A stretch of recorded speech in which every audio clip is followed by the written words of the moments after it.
Otasansan rédíò and TV. láti 1993 láti 1993 kò bá sẹ́ni tó ní ìrìnàjò 12 why May 29 ìsáàfù dìbò May 29. May 29 yẹn ni apanágbé agbára ìṣàkóso lé Ọbásanjọ́ lọ́wọ́ ní ọdún 1999. It's not supposed to be a democracy day. Ìjọ tá a dìbò lọ́jọ́ jẹ́ democracy day. Àwọn ológun yẹn náà ní a ronú pé a níjọ jẹ́ June 12 yẹn.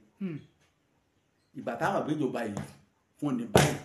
Àwọn tí wọ́n ń direct wa látòkè lọ́nà náà jáwọ́. Náà ní tí ìbá wa ṣe Buhari tó ń ta bàbá tó fi ẹ̀mí ẹ̀ lẹ̀ because jẹ́ kí n sọ kí n kàn fún ọ. MKO Nigeria used him as a sacrificial lamb. Ẹran àrúbọ ni o. Wàlẹ́ ẹran àrúbọ ni MKO. They use him as a sacrificial lamb. Olójà máa ṣe democracy o. Ogan ló bí democracy. Tó ṣe pé bí àwọn ṣọ́ọ̀ṣì máa ní Jésù fẹ̀mí ara ẹ̀ rúbọ. Káwọn gbàgbọ́ lé yìí àbí nǹkan. Abíọ́lá fẹ̀mí ara ẹ̀ rúbọ ni o. Fún Nàìjíríà. Láìpẹ́ pàtí náà pààyàn wọ́n fi rúbọ fún Nàìjíríà láti rí ojútùú democracy. Democracy àwọn olóṣèlú ọ̀hán ẹ̀jọ́ ìlú ní ìsìn ẹnìkan kú fún ni o. Gbogbo àtọ́ wà bẹ́ẹ̀ ní ìsìn ìyá mélòó lẹ́lòmíì jẹ ẹlòmíì ò bẹ̀rù òṣèlú gbà yìí ìyá mélòó lẹ́lòmíì jẹ nù wọn. But Abíọ́lá ti ṣètò gbogbo àríkú rẹ̀ ti ṣètò ẹ̀ lórí ọdún bí Ọbásanjọ́ ló jẹ́ ṣe they use him as a sacrificial lamb. Ẹ pé ní ìsìn Baba Tinubu inherited a sick baby.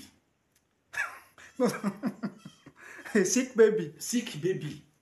Ọmọ tá ìsàn ṣe ni Ọba Tinubu ló inherit. Lójogún. Bí ó yẹ lè. Inherited a sick baby. Wọ́n dẹ̀ lọ ní ẹni tó bá ń wá wàhálà tí ò rí. Wọ́n ní kó lọ lo oògùn ìyàgbẹ́ fárọ́. Ẹ tó bá ń wá wàhálà tí ò rí. Tí a ní ọmọ gbé. O gbé lọ tọ́ílẹ̀tì, o ti gbédé, o ti gbẹ́mẹ̀ tó ti ń gbà. Olúwa lọ́kàn wà lápàrẹ̀ rẹ̀. Ìlọ̀rọ̀ Tinubu. Bàbá Tinubu sọ ó lóun mọ̀ tẹ́lẹ̀ gbogbo ṣe rí rẹ̀ kó tó kọrùn bọ̀ pé òun wá sìn ni. Ìyá àfọwọ́rọ́ wa gba sùúrù. So n tẹ́sán ní ìsìn ni pé. Àti in democracy. Ẹgbẹ́ ní ìsìn lọ́wọ́lọ́wọ́ báyìí incubation period láwà. À incubate lọ́wọ́ ni o. Torí ìmọ̀ sọ fáwọn èèyàn àlè tí ìbú bàbá wọn torí nǹkan ti dàrú. Ọ̀rẹ́ mi ká máa sọ̀rọ̀ ká ní something is wrong. Mo bá sọ fún mo ní something is wrong. Many things are wrong. Many things are wrong. Kì í ṣe ẹyọ kan. Bàbá yìí wọ́n sì máa correct ẹ̀ díẹ̀ ni. Ẹ pé ńgbà kan all the posts important posts were àwọn area kan àwọn ẹ̀yà kan ní a kò wúwo ìmọ̀ra.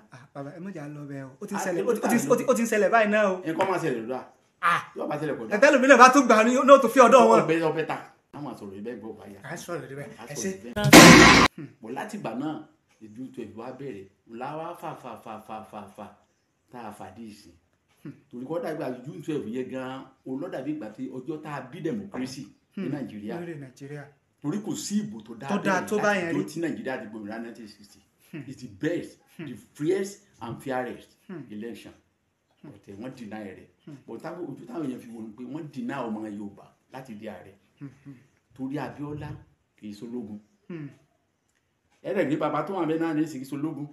Tinubu náà ìṣológun. Gbogbo àwọn tó ti ń ṣe é bọ̀. Yẹ dúlógún tó ti bọ́ kakílẹ̀ tọwọ́ agbádá náà ni. Òun náà ló jẹ́ democracy kọ́ máa wọ́sẹ̀ lẹ̀ títí di àárọ̀ yìí. Ẹni lẹ́yìn gbẹ̀yìn ó fojú hàn yìí pé àwọn kan Babangida ní àwọn kan pé ni wọ́n wà nídìí bóun ṣe kéde pé ìbò yẹn ò dáa. Bẹ́ẹ̀ ni ìwọ àánú rẹ̀ kan kàṣẹ láwùsá wà ń bẹ Yorùbá náà àwọn tí ó ṣe ẹ̀yà mẹ́tẹ̀ẹ̀ta ló wà ń bẹ Ìgbò wà ń bẹ ajá fowókọ wọn pamọ́. Káfọkọ ó ti di ìgbà ayé ti mọ.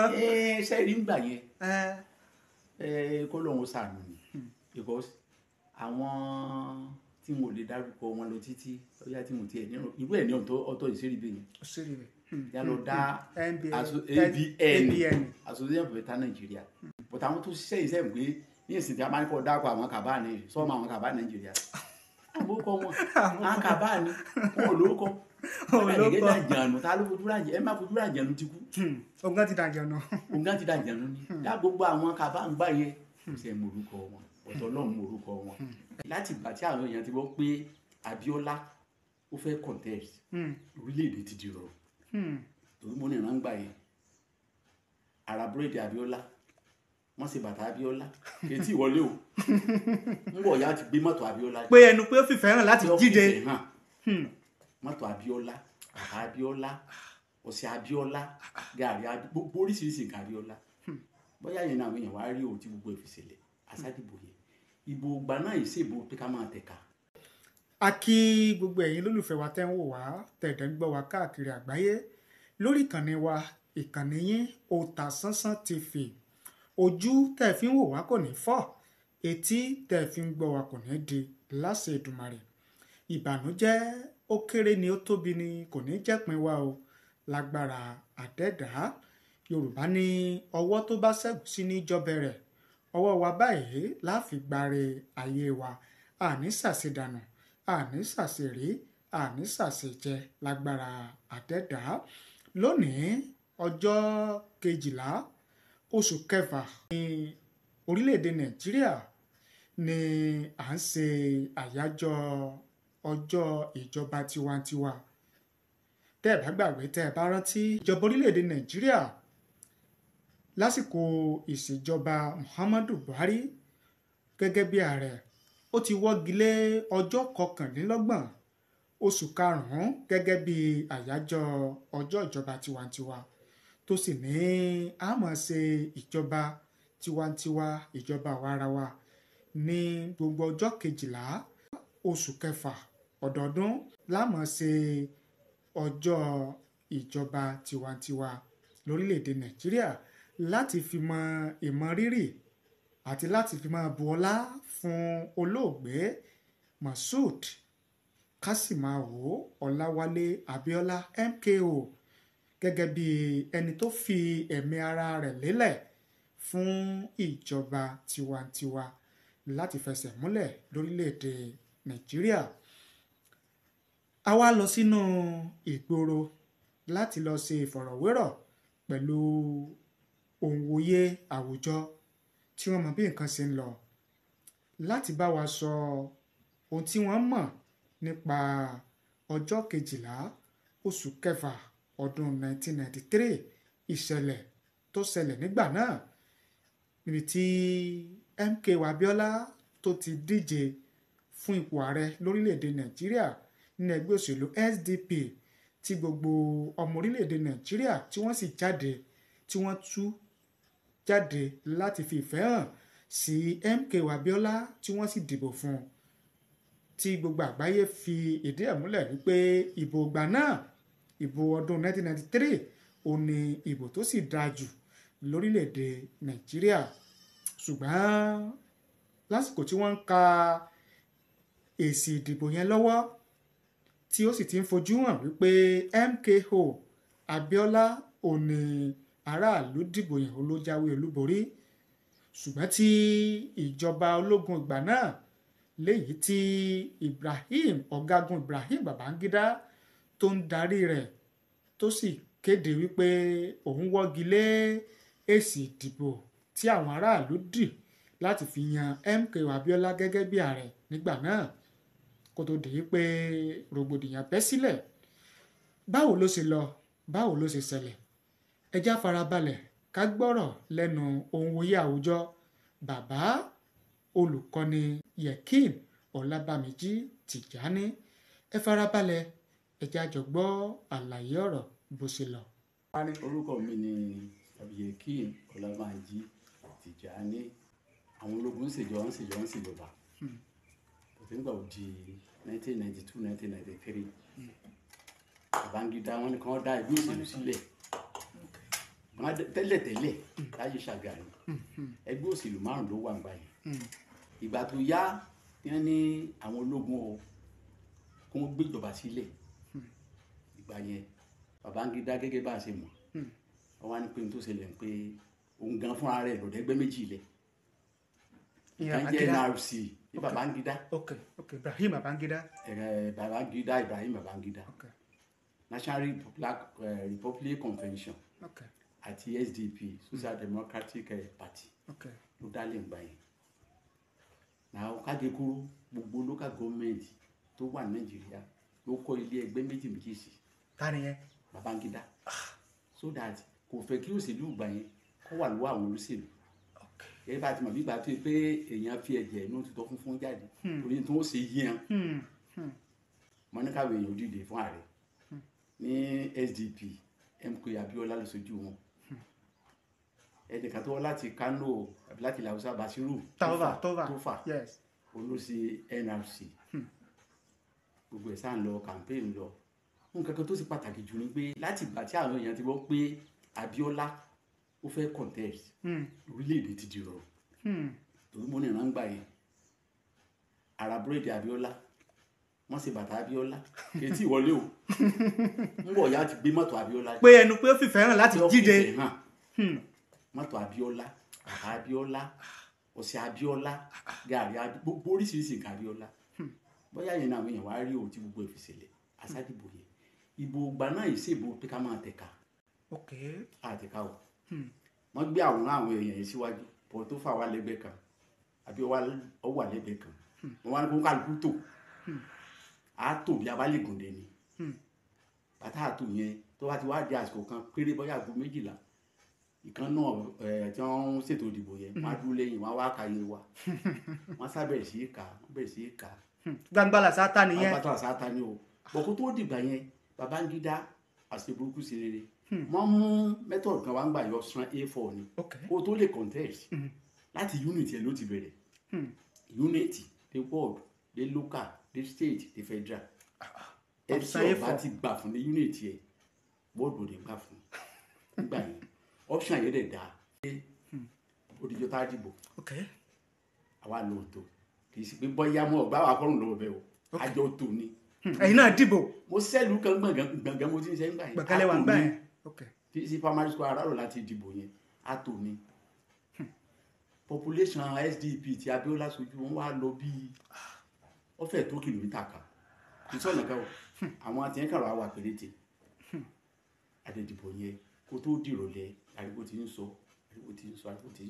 ẹ̀ tó jẹ́ olóòtú ètò ìdìbò ń gbà yẹn lọ ń fi ń wosù Humphrey Nwosu olójẹ bíi olórí àwọn elétò ìdìbò gbà náà wọ́n bẹ̀rẹ̀ sí máa kàbò yẹn máa ń kà lọ títí máa kà lórí 27 state Abiola ti win bófin sì dénú pé kó sì ó dùn ọmọ kà mọ́ kí ló dé ayé ti jubilate everybody jubilate kí ló dé ẹni tí wọlé bí wàhálà ti fẹ́ ṣẹlẹ̀ nìyẹn ibẹ̀ ni àwọn kan kọ́ ló ń ṣàánú wa lórílẹ̀‐èdè máa pera wọn ní ABN Association for Better Nigeria ABN. ṣé ẹgbẹ́ òṣèlú làwọn àbí. ABN má kàn gbé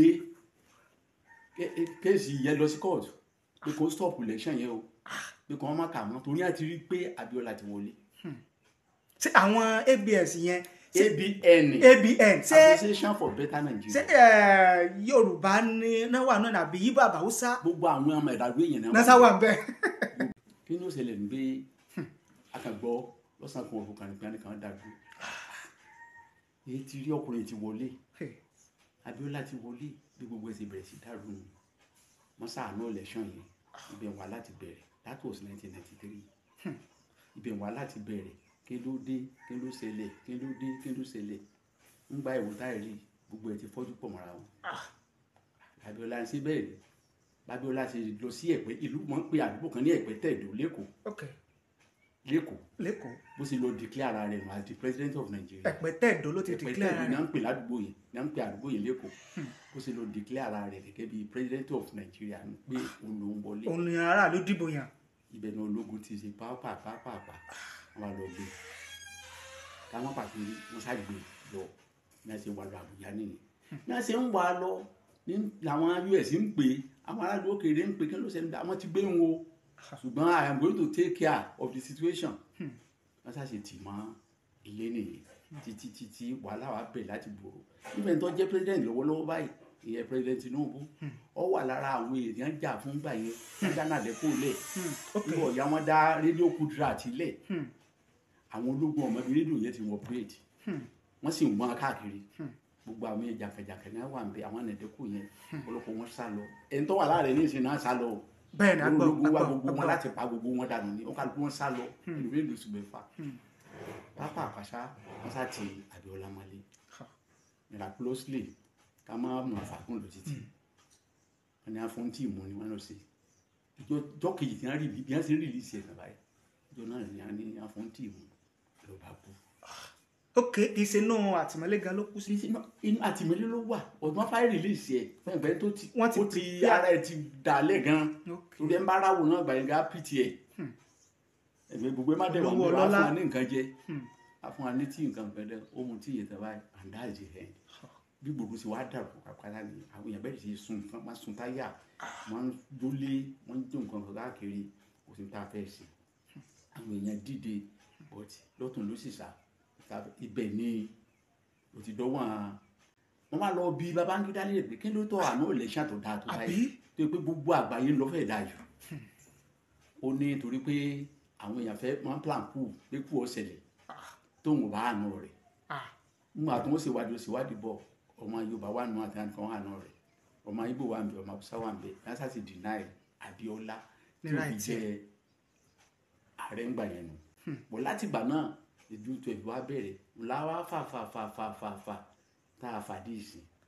torí kọ́ dàgbà June 12 yẹn gan-an olódàbí ìgbà tí ọjọ́ tá a bí democracy ní Nàìjíríà torí kò sí ìbò tó dáa tó báyẹn rí tí Nàìjíríà ti gbòmìnira 1960 it's the best the freest and fairest election ọ̀tẹ̀ wọ́n deny rẹ̀ but ojú táwọn èèyàn fi wò ó pé wọ́n deny ọmọ Yorùbá láti di ààrẹ torí Abíọ́lá kì í ṣológun ẹ̀rẹ̀ ní bàbá tó wà bẹ́ẹ̀ náà ní ìsìnkí ṣológun Tinubu náà ìṣológun gbogbo àwọn tó ti ń ṣe é bọ̀ yẹn dúlógún tó ti bọ́ kakílẹ̀ tọwọ́ agbádá náà ni òun náà ló jẹ́ democracy yẹn kọ́ máa wọ́sẹ̀ lẹ̀ títí di àárọ̀ yìí torí àti ní democracy gan lórílẹ̀ Nàìjíríà àwọn àsọ̀rọ̀ ibẹ̀ gbọ́ báyà àsọ̀rọ̀ ibẹ̀ ẹsẹ̀ tó sáfàjú tẹ ìjọ ọdún tẹ tá a dìbò yẹn òní tó dájú àti pé gbogbo ẹ̀ fojú pọ̀ torí ìbò yẹn ló dáa jù láti jọ tá a ti gba òmìnira.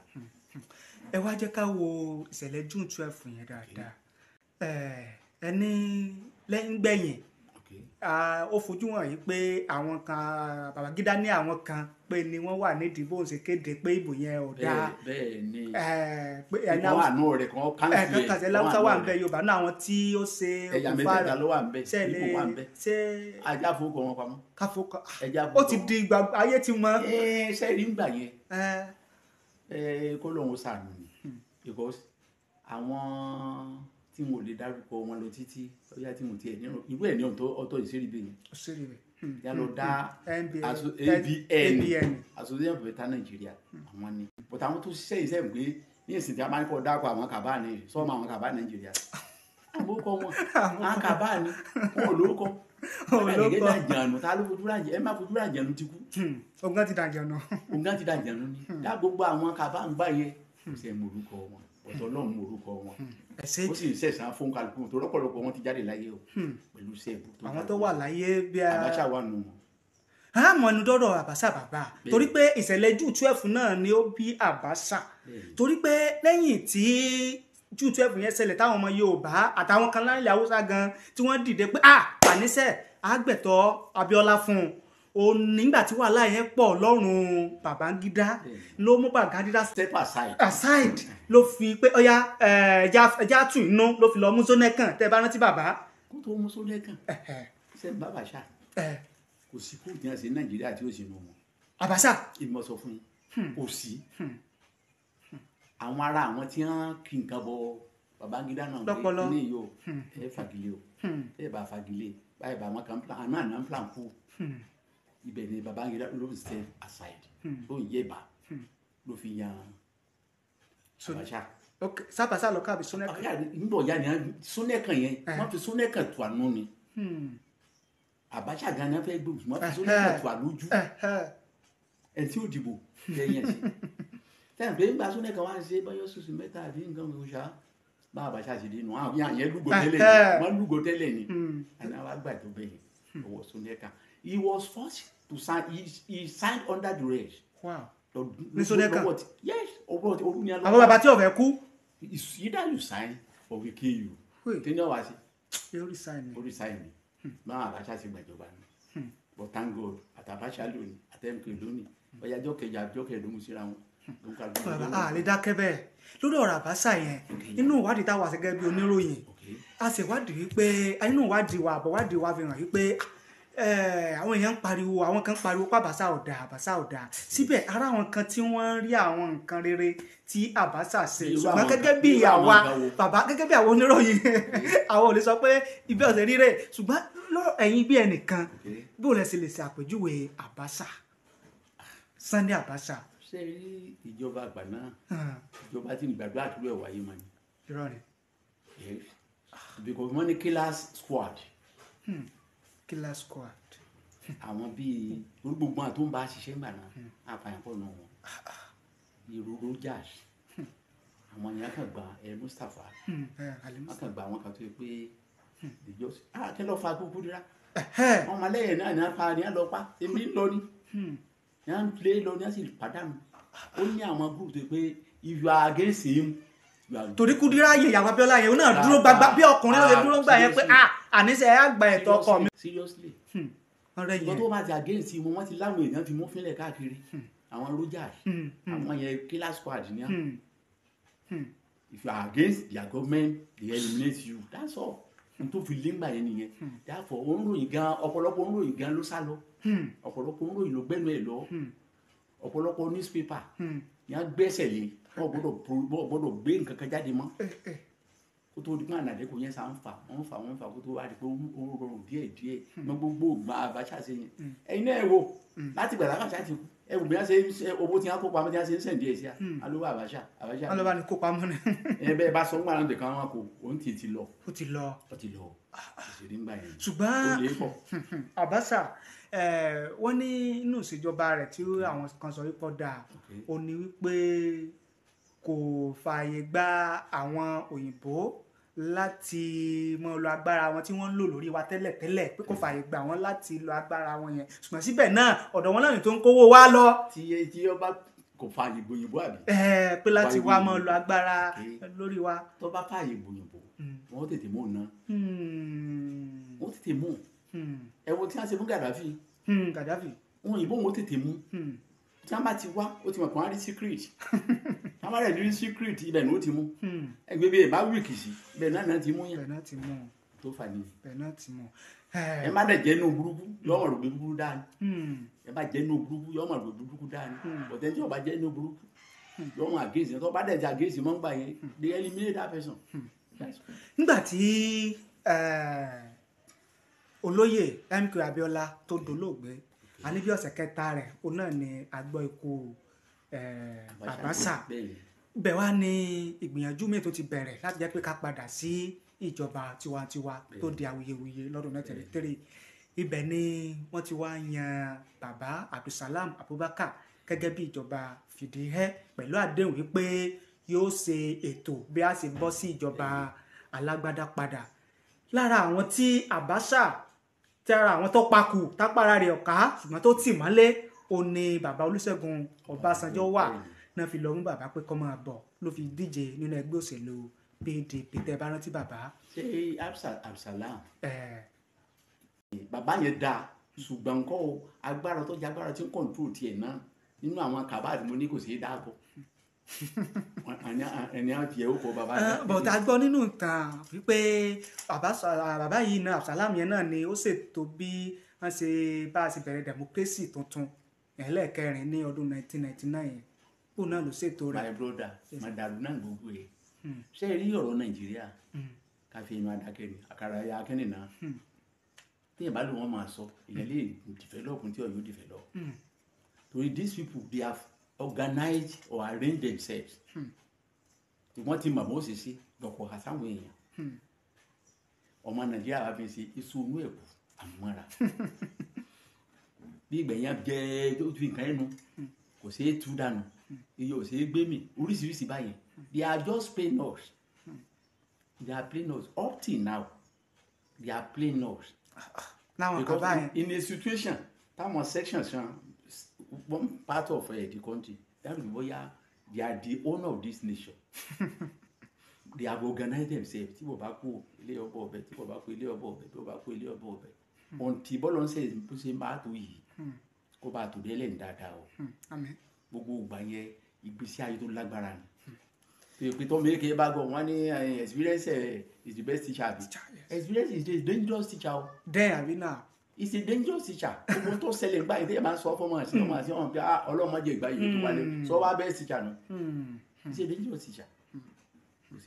ẹ ṣe nígbà tí bàbá olóyè Olúṣẹ́gun Ọbásanjọ́ tán wá bọ́ bẹ̀ tá a bọ́ sí ìjọba tiwantiwa tuntun ẹlẹ́kẹ̀rin fọ́ọ̀tì kí bàbá náà tó bọ́ bẹ̀ mọ́tì náà mọ̀lẹ́ o. ẹ náà ni mo sọ pé wọ́n lọ mú un lọ sọ lẹ́yìn rẹ̀ ọlọ́mọ bá tinú ẹ̀wọ̀n jáde wá jẹ president. ló fi wá bẹ́ẹ̀ ni ló fi wá. ní àfimọ́ ààrẹ sì tiẹ̀ náà gbà yìí. bẹ́ẹ̀ ni inú orun rògbòdìyàn lọ sọ lẹ́yìn Fáyọ̀mọ́ náà lọ sọ lẹ́yìn ẹ̀rọ kọ́lọ́n tó wá sèfò ní àfi sọ pé from prison to president villa ló fi wá jẹ ààrẹ ńgbà yìí ó jẹ́ kó gbìyànjú dìbò fún pé n kí á sì yóò sí náà pé ọ̀dà kásàkó ọmọ Yorùbá náà ló tún wà mí. ká tún fi tún wọn nú. ọ̀dọ̀ Ọbásanjọ́ fi dé but now still they are controlling him. now they are controlling him. gbà náà. tọ́wọ́ gbogbo ìgbà yẹn kí ni bàbá ṣe sí south west kí ni ló ṣe sálẹ̀ òun náà ti ẹyin náà rí òkè wà lọ́wọ́ ọ̀ndánẹ́ẹ̀tì náà wọ́n sọ fún gbàwá láyé ẹ̀ bẹ́ẹ̀ o lọ́ba dẹ̀ ṣe báyìí kú tó ń bọ̀ nìyẹn. but still náà àtúrò àwọn tó ń gbóríyìn fún Ọbásanjọ́. Ọbásanjọ́ gbìyànjú ṣùgbọ́n wọ́n jẹ́ kí wọ́n ní èèyàn mẹ́fà mú ọ olóòrìn rìn bí sí wọn agbọ́dọ̀ ààrẹ ńgbà tí yaba náà yìí dẹ́ẹ̀dẹ́ lè èèyàn máa pé mánà mọ́ tí yaba pọ̀ èèyàn ọmọ bí bàbá fọgbọ́n sílé ayé ẹ̀ ni. bàbá fọgbọ́n sílé ayé ẹ̀ ni. bàbá tán rí sí yẹn. bàbá fọgbọ́n sílé ayé ẹ̀ ni torí àná ń kọ̀ǹtù rẹ̀ bàbá kan fọgbọ́n ṣe ó ń lo ti Yorùbá ó ń lo ti ológun ó ń lo ti ìwà ọmọlúàbí ló fi rí ṣe àwọn òfin ó ṣeé ṣe kọ́kàn ṣe díẹ̀ kan gbà lọ́wọ́ rẹ̀ ní ṣùgbọ́n bàbá náà lè fúnra ẹ̀ bàbá lè o lóbìnrin ọdún mẹ́jọ yẹn ṣe ó náà bẹ̀rù Yorùbá pàpà bàbá lè o. ìyẹn ni Ọbásanjọ́. ṣùgbọ́n sí dáadáa. ẹ ṣe ẹ wá jẹ́ ká lọ sí ìjọba tiwantiwa àti nígbà pé ó ti fẹsẹ̀ múlẹ̀ báyìí ẹ jẹ́ wá ká wá wo ìṣèjọba ṣé tó bẹ́tà ṣé tiwantiwa bẹ́tà oníkàkí pẹ̀lú tá à ń fojú rí lọ́wọ́lọ́wọ́ báyìí pẹ̀lú sẹ́nitọ̀ tó wà Nàìjíríà láti ọdún 1999 so bẹ́tà.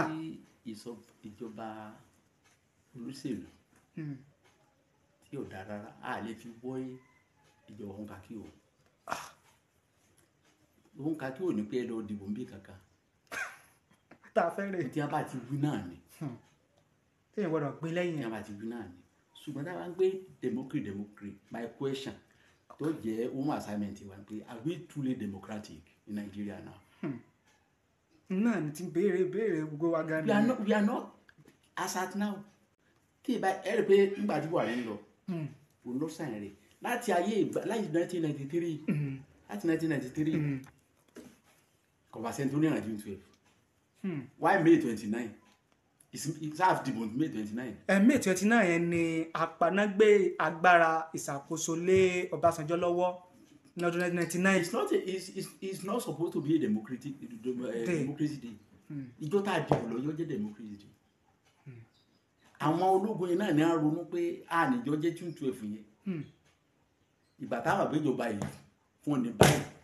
Àwọn tí wọ́n ń direct wa látòkè lọ́nà náà jáwọ́. náà ní tí bá wa ṣe Buhari tó ń ta bàbá tó fi ẹ̀mí ẹ̀ lẹ̀ because jẹ́ kí n sọ kí n kàn fún ọ MKO Nigeria used him as a sacrificial lamb ẹran àrúbọ ni o wàlẹ́ ẹran àrúbọ ni MKO MK Abiola he was a sacrificial lamb they used him as a sacrificial lamb olójà máa ṣe democracy o oga ló free democracy tó ṣe ń pé bí àwọn ṣọ́ọ̀ṣì máa ní Jésù fẹ́mi ara ẹ̀ rúbọ káwọn gbàgbọ́ lé yìí àbí nǹkan Abiola fẹ́mi ara ẹ̀ rúbọ ni o fún Nàìjíríà láìpẹ́ pàtí náà pààyàn wọ́n fi rúbọ fún Nàìjíríà láti rí ojútùú democracy àwọn olóṣèlú wa enjoy lónìí ní ìsìn ẹnìkan kú fún ni o gbogbo àwọn tó wà bẹ́ẹ̀ ní ìsìn ìyá mélòó lẹ́nu méje ẹlòmíì ò bẹ̀rù òṣèlú gbà yìí ìyá mélòó lẹ́nu méje nù wọn but Abiola ti ṣètò gbogbo àríkú rẹ̀ ti ṣètò ẹ̀ lójú ọjọ́ bí Ọbásanjọ́ ló jẹ́ ṣe they use him as a sacrificial lamb láti democracy tí à ń lò gẹ́gẹ́ bó ti wá sọ. pé ṣé a sì ń. a ní àti ìní ìdí rèé o ifun a country tán ọ̀ ní democracy wọ́n lójú ọ̀nà tó dáa wọ́n rí nàgìrì lò wọ́n rúmi ẹ̀rọ ọmọ wọ́n ní ìjọba rẹ̀ sí wọ́n nílé iṣẹ́ aláàní democracy Nàìjíríà àbí ilé iṣẹ́ mélòó ló kù títì mélòó ló dáa ǹjẹ́ náà wá stable ǹjẹ́ alúmi ẹ̀rọ ọmọ infrastructure mélòó la ní. Let's center that. That is if actually we have true democracy bàbá tó wà bẹ́ẹ̀ ní ìsìn ló ṣe ń sán ọ̀nà yẹn ẹ rí pé ní ìsìn bàbá Tinubu inherited a sick baby. A sick baby. Ọmọ táìsàn ṣe ni ọba Tinubu ló inherit. lójogún bí ó yẹ inherited a sick baby. wọ́n dẹ̀ lọ ẹni tó bá ń wá wàhálà tí yóò rí wọ́n ní kó lọ lo oògùn ìyàgbẹ́ fárọ. ẹ tó bá ń wá wàhálà tí ò rí. kó lọ yóò oògùn gbàfẹ́ ìyàgbẹ́ kó lọ lò fárọ. tí a ní ọmọ gbé. o gbé lọ tọ́ílẹ̀tì o ti gbédé o tún ti gbẹ́mẹ̀ tó ti ń gbà ó láàárọ̀ kí n wà lápàrẹ̀ rẹ̀. ńlọrọ Tinubu. bàbá Tinubu sọ ó lóun mọ̀ tẹ́lẹ̀ gbogbo ṣe rí rẹ̀ kó tó kọrùn bọ̀ pé òun wá sìn ni yàfọ̀ ọ̀rọ̀ wa gba sùúrù. so n tẹ́ sọ ní ìsìn ni pé. àti in democracy àṣẹfẹ̀ máa ní ni. ibi tẹ́ tó wá mọ̀rọ̀ lọ ni pé pẹ̀lú ìṣèjọba Tinubu yìí ìtẹ́ sọ ni pé àbáyọrí rẹ̀ ó sì. ẹgbẹ́ ní ìsìn lọ́wọ́lọ́wọ́ báyìí incubation period láwà à incubate lọ́wọ́ ni o orí ìmọ̀ sọ fáwọn èèyàn àlè tí ìbú bàbá wọn torí nǹkan ti dàrú ọ̀rẹ́ mi kan máa sọ̀rọ̀ kan ní something is wrong mo bá sọ fún mo ní something is wrong many things are wrong many things are wrong. kì í ṣe ẹyọ kan. bàbá yìí wọ́n sì máa correct ẹ̀ díẹ̀ ni ẹ pé ńgbà kan all the posts important posts wà àwọn area kan àwọn ẹ̀yà kan ní a kò gbogbo ìmọ̀ra. bàbá ẹ mọ̀jà lọ bẹ́ẹ̀ o ó ti ń ṣẹlẹ̀ báyìí náà o. nǹkan máa ṣẹlẹ̀ lọ́dọ̀ tí ọba ṣẹlẹ̀ kọjá. ẹ̀tẹ́lùmí náà bá tún gbà ní ó tó fi ọ̀dọ̀ wọn. ọbẹ̀ ta bẹ́ẹ̀. tí ọba ṣẹlẹ̀ epo wọn àbí epo ọ̀hún. ṣe báyìí ọwọ́n o. epo wọn àbí. rìfàndẹ́rì Nàìjíríà tó ṣiṣẹ́. kò sí àti níbí mẹ́ta rẹ̀. kí ló tí ò ṣiṣẹ́. ẹ̀tọ́ wà ń bẹ for the past 35 years náà lọ wà ń bẹ ara ìlú wọn lọ. gbogbo àná làwọn oko ẹ̀ ká mú lè dà kọ. ìdáwọ̀ Port Harcourt ti wọrí ìdáwọ̀ àní ahẹ́ẹ̀dì NNPC kí ló tí ò ṣiṣẹ́. When a single individual or an individual can establish a refinery in Nigeria, and every year they set aside certain amount of money for renovation, any money. Ọ̀rẹ́ jẹ́ kí n sọ kíní kan fún ọ ẹnìkan mi lọ ṣiṣẹ́ ní Port Harcourt wọ́n transfer láti kò lọ sí Port Harcourt ọba jọ òjẹun tó gbìyànjú gan akíkanjú èèyàn ni ìgbà tó débẹ̀ ó bẹ̀rẹ̀ sí ṣe refinery ó fẹ́ dìde padà nígbà bíi 8-9 years ago ara wọn ń bẹ̀ yàn pé arákùnrin do you come here to work or to get your salary? Only I was sent here, I was posted here to work. You cannot work here. You cannot make this refinery to be function. Borí pé kìnìún ó fẹ́ jẹmọ́kú he was asked back to Lagos. Abẹ́ẹ̀kẹ́tì yàtọ̀ àwọn saboteurs pọ̀ nínú ìjọba ọ̀ǹtì tí bàbá ìbísọ̀ ń ṣe lọ ìkọ́ ló ń gbà fún àwọn bad eggs yẹn tí wọ́n bá kún wọn kò ń bẹ́ díẹ̀ tó lè níyànjú kò sí tó ń kí refinery wa wọn function wọn lábẹ́rẹ́ wọn náà bẹ̀rẹ̀ sẹ́ńtì sẹ́ńbà this is June so ṣiṣẹ́ kò ṣiṣẹ́ who is fooling who ta ló ń tẹ nìkan sáà náà ń ta ní àbáwá làǹtara wa ta ló ń ta àbáwá làǹtara wa Àjàòkúta ẹ má gbàgbé o wọ́n tún ti $40 billion kò ṣiṣẹ́ o inú àkáǹtì kàdé bó ni ẹ tẹ̀ lọ as if they are people have forgotten pé àwọn tí ẹ fàyè lẹ́yìn ìjọ kọjá kan sá máa kó àbẹ́gẹ́tì ẹ bá dẹ̀ bá lọ́ọ̀ bí ẹ bá wo ọkọ̀ mẹ́wàá ẹ ràn ìyá kan bẹ àná ọkọ̀ yìí bẹ yanko àwọn secret cabs àwọn amáfọwọ́bọ̀ máa mi máfọwọ́bà tó bá fọwọ́bọ̀ máa mi o àgbàjọba àlè òkú lórí ìjọba kí wọ́n fẹ́ ṣe kò sí rí nù. tó ẹ ṣe bàbá nítorí ìjọba àsìkò ẹ jẹ́ ká lọ sí ohun tó jáde nínú ìwé ìròyìn ẹnu ọjọ́ mẹ́ta yìí ká fi kó díẹ̀ lẹ̀ ìròyìn jáde wípé àwọn ọmọlẹ́gbẹ̀mọ asòfin kan aṣojú ṣòfin pé wọ́n gbé àbá ìrànbọ́yá yìí náà ti gbọ́ pé wọ́n gbé àbá pé kí ààrẹ kó máa lo sáà kan ọlọ́dún 6 kó máa lọlé káwọn gómìnà kan náà máa lo sáà kan ọlọ́dún 6 káwọn náà máa lọlé àwọn èèyàn ti wá ó ti wọ second stage báyìí reading àwọn èèyàn wá wò pé ṣé ìgbésẹ̀ yìí ṣé yóò tún dá wa padà ni àbí yóò mú ìgbà ọ̀tun ìrọ̀rùn ìdẹ̀ra tí àwọn ọmọ Nàìjíríà tí wọ́n ń béèrè fún à ń lo sáà ọlọ́dún sáà ọlọ́dún 8 à ń pariwo tábà ní ká máa lọ́dún 6 ṣé bàbá kí ni ìwòye yín ni o. ṣé ẹ rí àwọn tí wọ́n ń gbé jáde tí wọ́n ń sọ jiyàn òye àwọn aráàlú ni ò tí ì yé. mi ò tí ì yé. wàláì kò tí ì yé. ṣé ẹ rí selfishness greediness and everything kí ló mú sí jìyà. use your 4 years and go away. Use your 4 years and go away. Why 8 years sef? Kò tí ì parí iṣẹ́ ni. Iṣẹ́ kí ni ń parí? Iṣẹ́ kí ni ń parí? Wọ́n sì ṣe àdúrà ti wú ní a bá pàṣẹ ẹ̀ for the benefit. Ẹ pé ó tún dínkù ni. Ó dínkù ni because tí a bá ní 8 years yẹn 4 years méjì má jẹ́ kí n parọ́ fún ọ. Tí ààrẹ kan bá wà mẹ́rin tó bá lò 4 years yóò lò 4 years bá a má sì dáadáa o a ní aláìlẹ́ẹ̀kì o kò sọ̀gbà tó fẹ́ dá sí. yóò lò 4 years sí. èèyàn 6 dìbò ẹnìkan ní 4 ẹnìkan ní 2 ta ló wọlé ẹni tó ní 4 ló wọlé kò sọ̀gbà tí wọ́n fẹ́ dá sí ṣùgbọ́n lójú tèmi tí wọ́n bá lè máa lò 6 years yẹn yóò dájú 8 years. ẹ̀yin náà faramọ́ lọ́dún 6. gbogbo ẹ̀ lọ èrè ń jẹ́ bẹ́ẹ̀ ló jàjù fún mọ́ àwa mẹ̀kúnnù àti ìgbádùn mẹ̀kúnnù tí ìgbádùn tó bá. a dẹ̀ ní resources tàbí lè gbádùn. mo kà lórí news kan lánàá Yes sir.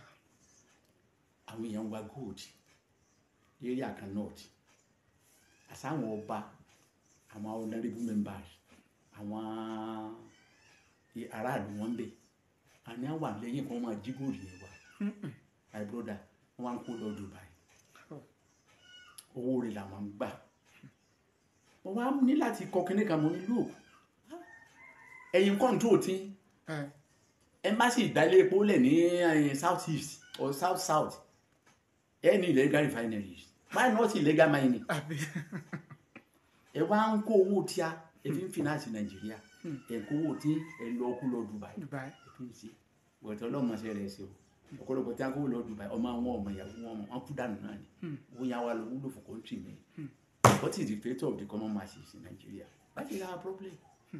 ṣùgbọ́n òfin tá a bá dé ọmọ èké ọ̀yà fi dàgbà lágbà òfin tó de góòlù tẹ̀ ń wú tẹ̀ ń jí kó lọ ẹjọ́ àwọn ilé epo náà máa fi ẹjẹ́ kan máa wú epo wọn.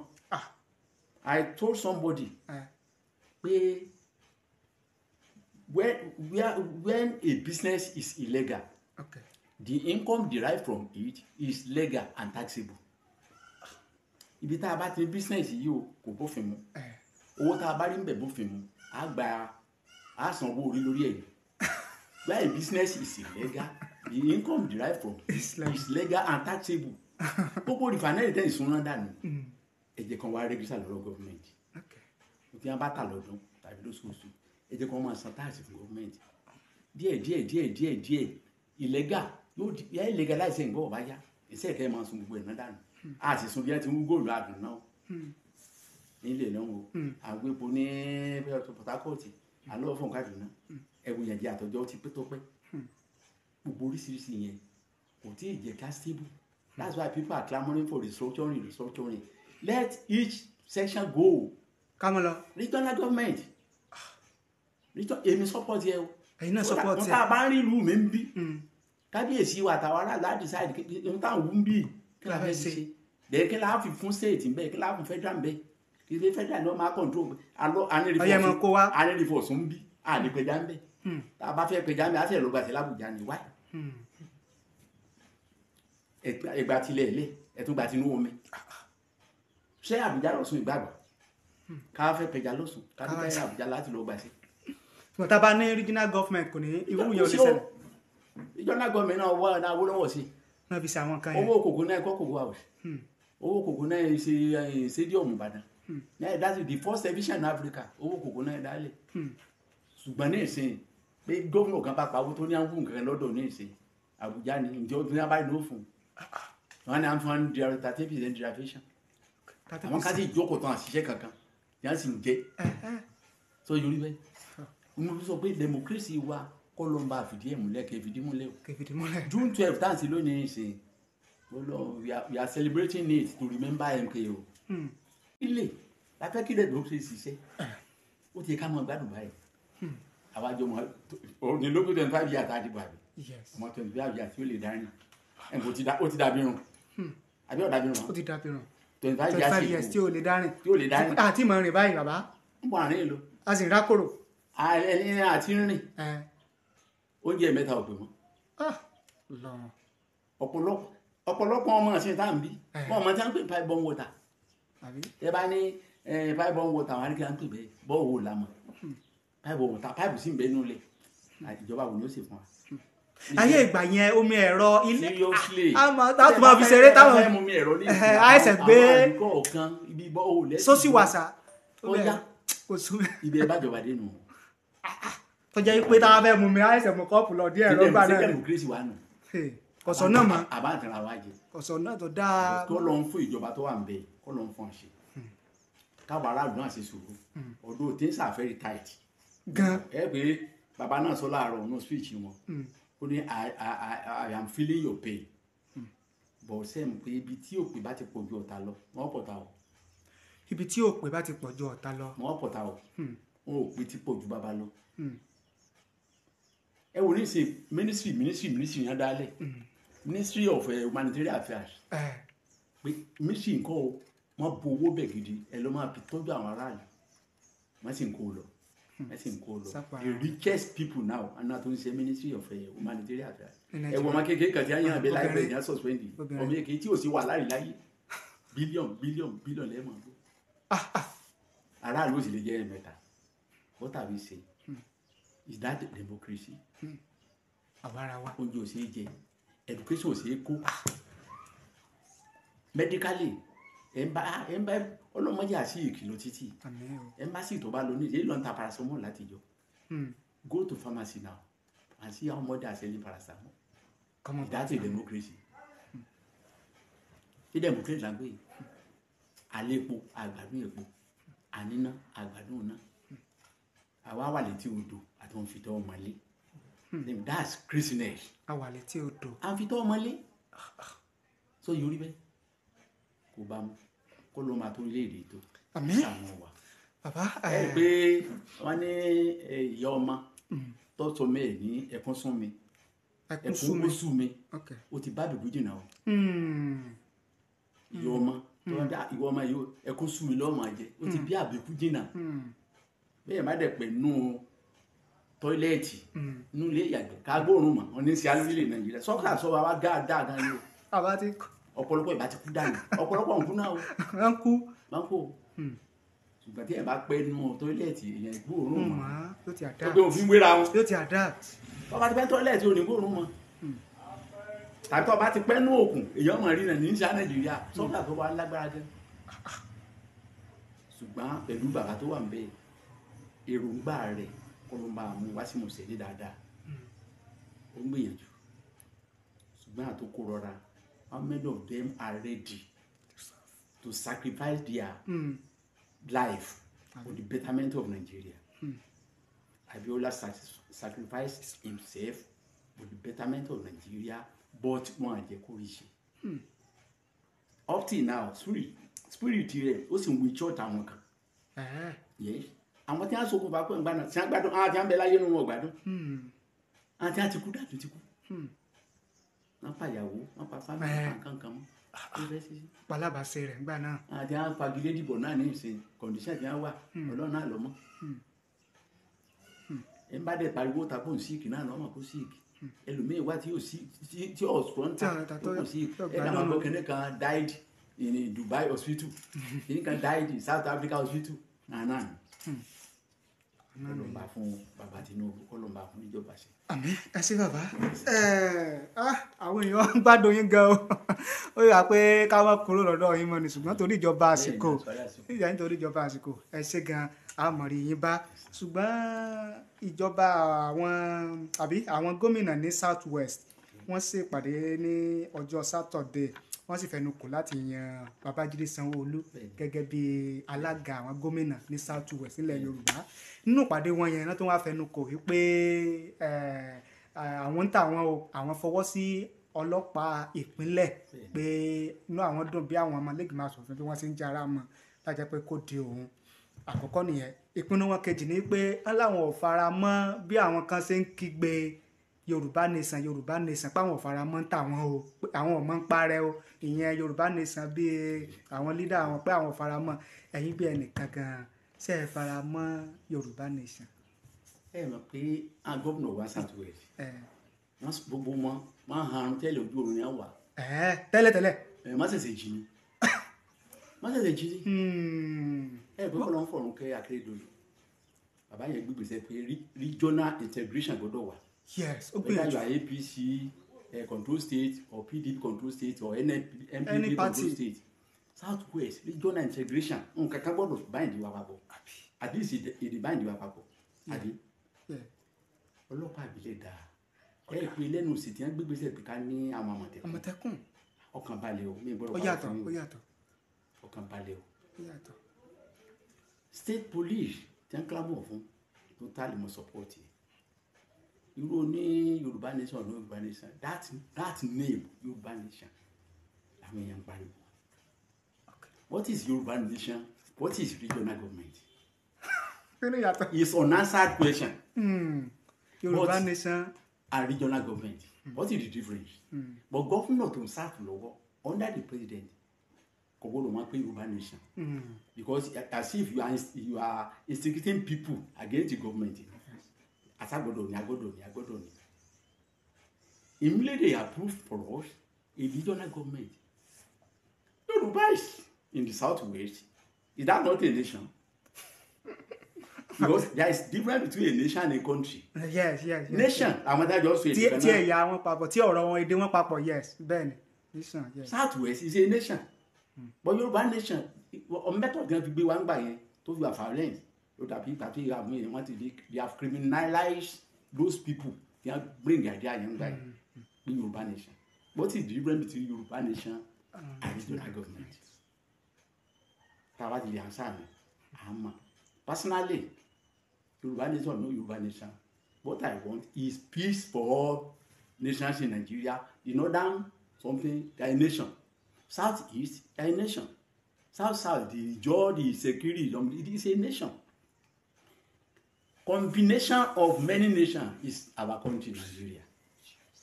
But immediately there is restructuring because I support restructuring. I eliminate cheating. I eliminate greediness, sentiment. Okay. Then domineering something pé àwa la gbọ́dọ̀ wà ńbẹ̀. For example, irú ìlú tá a wà ní ìṣe báyìí. Kẹ́ni kan pé gbogbo tí a bá kó fún mi oníkan ló ní. People will go to his house. Màmá ìkìlọ̀ fún ọmọ yín yọ. Torí pa ń dà mọ̀. It's trespassing o. Gbogbo tí a kó fún alólò nìkan ló wọ́n mọ̀ náà má dà mọ̀. Torí pa àmọ́ lé rẹ̀. So in a situation, my brother, can you go to Abuja and report this town to Baba Tinubu? It's not possible. But when we have regional government, we control ourselves. Before you put somebody there, you know everything about him. Also, can you option A for? Yes. Before you contest for any councillorship or anything, they know your family, they know where you're coming from, where you are voting, from unit to board to local government to everything. I beg get it right. Mo fi sọ pé àwọn gómìnà wa wọ́n ṣẹ̀ṣẹ̀ yí bọ̀. They are now on the move to regional government by their cooperation now. Ẹgbẹ́ wọn ò sọ pé APC lẹ́ni kankan lẹ́ka. Ìyẹn bẹ́ẹ̀. Ìkejì ni pé tọ́yẹ̀ kan fi kún. Iṣẹ́ àgbẹ̀ ó ṣe pàtàkì o. Iṣẹ́ àgbẹ̀ ṣe pàtàkì gan. Ẹgbẹ́ ní ìsìn we have there are many consumers more than producers. No far. Bí a bá gbé nǹkan wọn ní èmi ìṣọ́ òde nǹkan wọn o ó dẹ̀ affect everybody. But how can we rely solely on pepper tomato from the north? Jẹ́ kí n sọ kí nìkan fún ilé tí bàbá tèmi kọ́ 8 rooms owó ata ni a fi kọ́ o 1967 owó ata àtúwọ́ ẹ̀pà bá mi ò ní kókó owó ata ni a fi kọ́. Ilẹ̀ Haúsá ni wà ń gbà yẹn. Ilé Haúsá báwo ní mo wó ọba wa ń bì ní mo wó ọba a village in my town Ìkòyí Ọ̀ṣun wa ń bì. Ní ata wọ́n ti wọ ata kọ́lé. Owó ata ni a fi kọ́ ata ni bàbá wa ń wá látòkù ní wàrà ata ń lé. It's not a crazy decision. Kí n wá lo kókó tó wá máa ta lé. Àwọn àtà sọ̀rọ̀ àti wá ti ilẹ̀ Haúsá wá àrùn ìjàta ní tòmítò ọba wa tòmítò tá a lè gbèsè yín kò lè wá tí ó sì. Irú àwọn èèyàn wa yẹn àwọn gọ́fúnọ̀sì yẹn ní ìsìn I arrived here. kí wọ́n mú iṣẹ́ ọ̀gbìn lọ́kùnkúndùn gbogbo ilẹ̀ táwọn táwọn fáwọn estate followers iná ọ́fíìsì náà sílẹ̀ láàmú jẹ ni sílẹ̀ láfẹ́ mọ̀ jẹ. ilé ti pọ̀ jù yẹn lọ. ilé ti pọ̀ jù yẹn lọ. Go to the center of Ibadan now. There are many houses. empty. Ṣé ìpá àwọn lunatics ní ń gbé bẹ́ẹ̀? Come to my town here. Àwọn ilé kan wà tó pé àwọn òkété ní ń gbé bẹ́ẹ̀. Àwọn ọ̀fọ́n ní àdán. Àtúntò create estate ilẹ̀ tó yẹ kó fi gbé nǹkan ọ̀gbìn. Ká máa gbé nǹkan jẹ. Estate. I pity us. Because àwọn tó ń jẹ́ ní ti pọ̀jẹ́ tó ń ṣiṣẹ́ lọ. Go to our garages now. Ẹ ra àwọn èèyàn kan kò ń bẹ̀ lórí rẹ̀ ẹlòmíì ò ní gbẹ ẹ̀gẹ́ kan ó sì illegally ó níyàwó mẹ́rin. Legally. Ìyàwó kọ̀ọ̀kan ó bí illegal children mẹ́rin 4 times 4 that is 16. Ó ní ó fi bọ́n láì ṣiṣẹ́ o. That is where we are deceiving ourselves. Democracy should start from our inner out from ourselves. Láti inú ilé wa gan káwa gan mú democracy because láàrin ara wa gan democracy fẹ́ẹ̀ mọ́ sí mọ́. Ní ẹgbẹ́ ìyànjẹ́ wà ń bẹ èmi wọ́n wà mí náà mo tún gbọ́dọ̀ wà ń bẹ ẹ̀ tó ní ló tún fẹ́ máa pé kò ní ni. That's the situation in Nigeria. The rich want to become richer. The poor are becoming poorer. It's not so. Kí democracy wá lè ṣiṣẹ́ gbogbo yẹn kí ààrẹ wa kó bá ṣàtúnṣe àárín yẹn. Oúnjẹ yìí ná wọ́n jẹ́ kó rọrùn. Bàbá tẹ̀ tí màá dáko kó mẹ́sọ̀ pé kó sí bọ́dà lè fún wa wọ́n jọ nítorí tọ́lọ́hún. ẹ̀yin náà bá àmọ́ kan fi bọ́dà. Kó jẹ́ tiẹ̀ kó wá just for 6 months. After that 6 months they close the border again. So that 6 months kì í ṣe jọ́ yẹn bá kọ́lé ló ń gbé bẹ́ẹ̀ náà. O ṣe foundation lónìí and you say you want to be living there the next 2 months.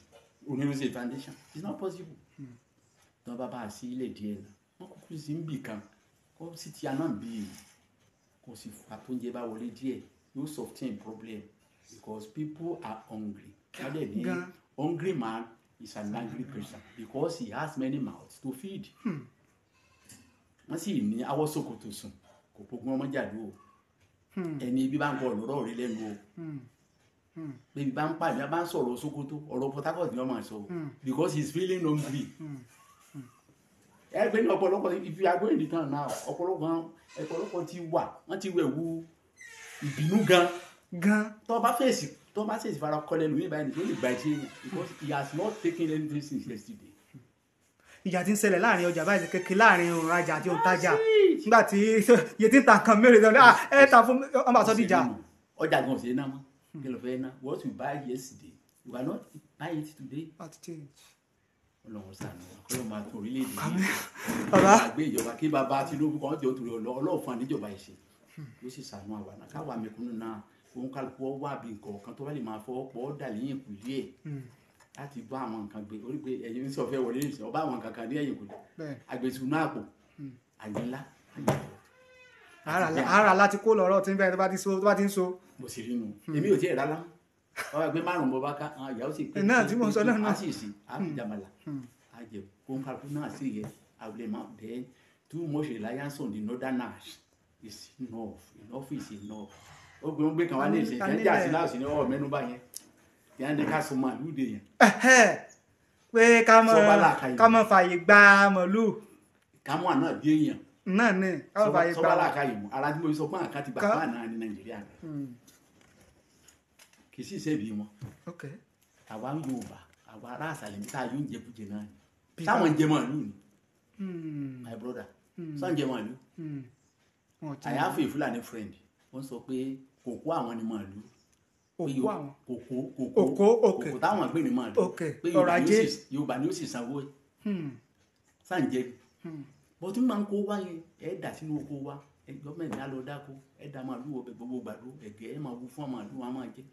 Ẹ̀ ń bá wa fẹ́ dáná lórí ìsìn kó fi ọkọ̀ lóòdù ẹlẹ́dẹ̀ kó gbé lọ sí Kánò kò lè bọ́. Wọn ní gbà. A sì ń kó màálù wá bí sẹ́yìn cheating nìyẹn. Èmi ó tiẹ̀ support pé ohun tí sẹ́nétọ̀ yẹn sọ pé báyìí kan gbà ìgbà kan sọ fún àná pé ó dáa o àwa náà máa kẹ́lẹ́ dà wá sí nọ́ọ̀tì láti wá sí wọ́n wọlé àṣàn sí. Ẹ máa kó màálù wá ẹlẹ́dẹ̀ táwa náà sì ń bí àwọn náà máa kó bá yàwó gbèsè tá a gbé ṣùgbọ́n lójú tèmi kò bá láàkàyè màálù ìṣèyàn o. a sì máa fààyè gba màálù. Because I wrote something on my Facebook and something yesterday. Yes, sir. What is the economic importance of cows to Nigeria? Ṣé ká pàjẹ́ náà ni? Ìgbà kan ní a máa ń fa wọ́n màálù láti ń ṣe bàtà. Ṣé àwọn nǹkan kì í ṣe pé màálù fi ń jẹ ní ìsìn? Kí ni economic importance yẹ? Tẹ́yìn fi màálù tẹ́ is your personal business. Àbí o. Tẹ́yìn fi ń ba economic. Àwọn kan jẹ́. Àwọn kan jẹ́.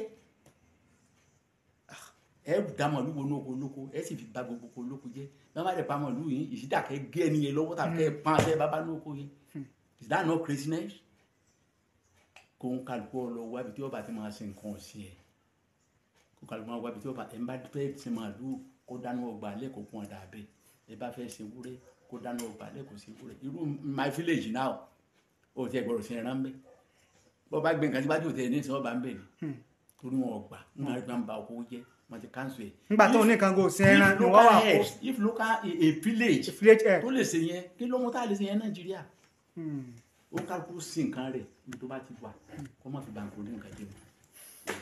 Ẹ ṣé adúpẹ́ lọ́wọ́ yín sà á máa rí yín bá a ti gbọ́ ọ̀pọ̀lọpọ̀ nínú àlàyé yín tí mo sì mọ̀ wípé àwọn tí wọ́n ń wò wá tí wọ́n ń gbọ́ wá káàkiri àgbáyé àwọn náà ti rí ọ̀kan tàbí méjì dìmú nínú àwọn àlàyé ọ̀rọ̀ yín ṣùgbọ́n ká tó máa lọ ẹ bá ní dárúkọ yín lẹ́ẹ̀kan sí sà.